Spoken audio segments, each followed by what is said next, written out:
नीचे बैठ। इतने बड़े उत्सव में आप लोगों का इतना धीरे बोलना न समय को सुहाता है, न गुरुदेव भगवान को सुहाएगा, न हमें सुहाएगा।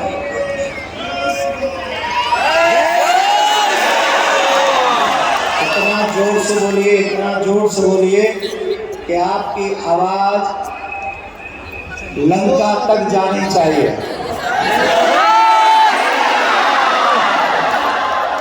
वो लंका चाहे लंका में हो, चाहे हमारे देश में कुछ लोगों के मन में लंका हो,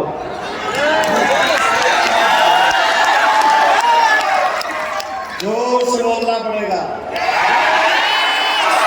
और जोर से बोलना पड़ेगा। जय श्री राम, जय श्री राम। आज ये मेरा परम सौभाग्य है, परम पूज्य हमारे हृदयस्थ सनातन धर्म को नित्य दिन प्रतिदिन मार्गदर्शन दिशा दिखाने वाले परम पूज्य गुरुदेव भगवान, जिनका अमृत महोत्सव आप और हम यहाँ मनाने के लिए एकत्रित हुए हैं। मैं गुरुदेव भगवान के चरणों में जब प्रणाम कर रहा था, मैंने गुरुदेव भगवान से कहा, गुरुदेव भगवान, आपके अमृत महोत्सव में वाकई अमृत की वर्षा हो रही है। और आपकी ताली इतनी धीरे बज रही है कि आनंद नहीं आ रहा। ऐसे नहीं, जोर से। अच्छा बताओ, राम मंदिर के निर्माण से कौन कौन खुश है? तो तुम इतने धीरे ताली बजाओगे तो लगेगा ही नहीं दुनिया को कि आप खुश हो। जय श्री राम। सुप्रीम कोर्ट में राम जन्मभूमि वही है, इस बात की गवाही देकर परम पूज्य गुरुदेव भगवान ने हम सभी सनातनियों को ये गौरव का पल दिखलाया कि आज अयोध्या की पावन भूमि पर भगवान श्री राघवेंद्र सरकार के मंदिर का भव्य दिव्य निर्माण हो रहा है। और अकेले मंदिर का निर्माण नहीं, पूरी अयोध्या का निर्माण है। और सिर्फ अयोध्या का ही निर्माण नहीं है। अगर कोई मुझसे पूछे तो हमारा देश चाहे 75 साल पहले आजाद हो गया था, पर सांस्कृतिक आजादी हमें नहीं मिली थी। सांस्कृतिक आजादी हमको ऐसा लग रहा है कि इस 22 जनवरी को मिलने जा रही है। ये हमारी सांस्कृतिक आजादी है।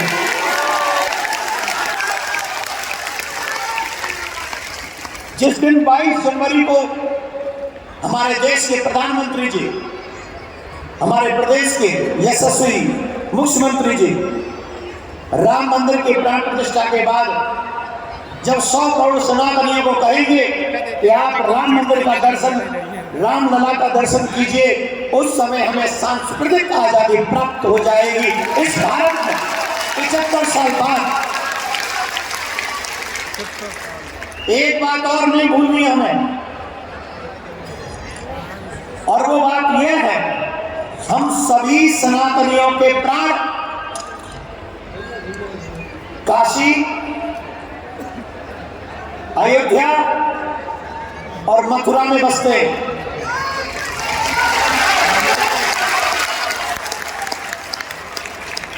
सही कह रहा हूं कि गलत कह रहा हूं? जोर से बोलिए, सही कह रहा हूं कि गलत कह रहा हूं? मुझे याद है कुछ दिन पहले मैं मुंबई में गुरुदेव भगवान से मिला था, और गुरुदेव भगवान ने मुझसे कहा था, देव नंदन, मैं ब्रज में तब तक किसी भी ठाकुर के दर्शन नहीं करूंगा जब तक कृष्ण जन्म भूमि भी स्वतंत्र नहीं हो जाती, हम सब सनातनियों के बस में नहीं हो जाती, पूर्णतः स्वतंत्र नहीं होती। आज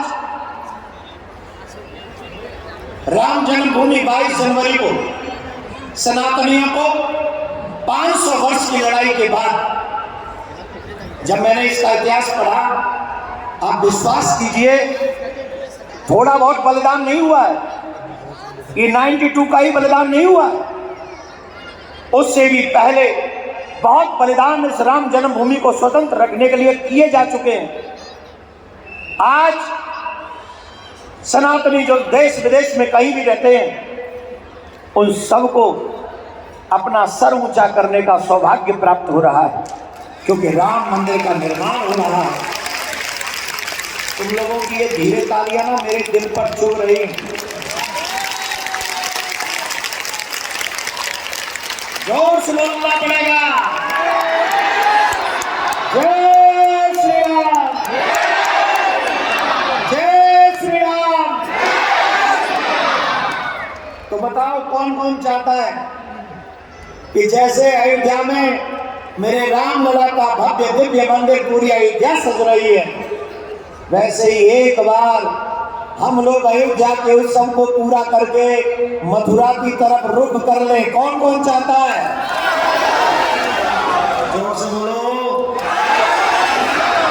जब मेरा वक्तव्य पूरा हो जाएगा अथवा आदरणीय हमारे उत्तर प्रदेश के मुख्यमंत्री श्री योगी जी पधारेंगे, और यहाँ जब मैं इस बात को बोल रहा हूँ तो ये बात उन तक धीरे धीरे पहुंच जाएगी। अगर आप लोगों का जोश उन तक पहुंच जाएगा तो मुझे विश्वास है कि एक राम जन्मभूमि के साथ साथ कृष्ण जन्मभूमि भी हम सनातनियों को एक गौरव का पल और एहसास कराएगी।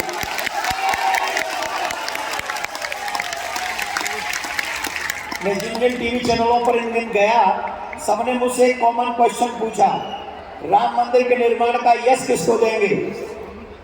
आपको क्या लगता है कि राम मंदिर निर्माण का यश किसको जाना चाहिए? हमने कहा जो काम करेगा यश उसी को मिलेगा, जो चुपचाप बैठा रहेगा उसे यश कैसे मिलेगा? सुप्रीम कोर्ट में गवाही दी महाराष्ट्र ने, सबूत प्रस्तुत किए महाराष्ट्र ने, और अयोध्या में भव्य दिव्य मंदिर का निर्माण आदरणीय हमारे देश के प्रधानमंत्री जी और हमारे यशस्वी मुख्यमंत्री श्री योगी आदित्यनाथ जी ने जिस तरीके से भव्य दिव्य अयोध्या का निर्माण किया है, किसी को यश देने की क्या आवश्यकता है? जिन लोगों ने काम किया है यश उन्हीं को मिलेगा। जय श्री राम, जय श्री राम, जय श्री राम।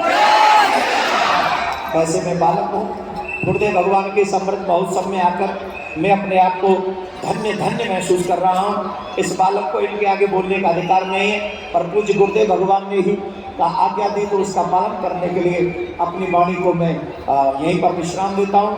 पूज्य गुरुदेव भगवान को हम तो यही प्रार्थना करेंगे, ये 75वां अमृत महोत्सव हम मना रहे हैं, आने वाली सनातन पीढ़ी को आपका ऐसे ही अमृत महोत्सव, एक नहीं कई अमृत महोत्सव मनाने का सौभाग्य मिले। आपको परमात्मा ऐसा स्वस्थ जीवन प्रदान करे। आपको कोट बहुत बहुत प्रणाम। अब इसके बाद में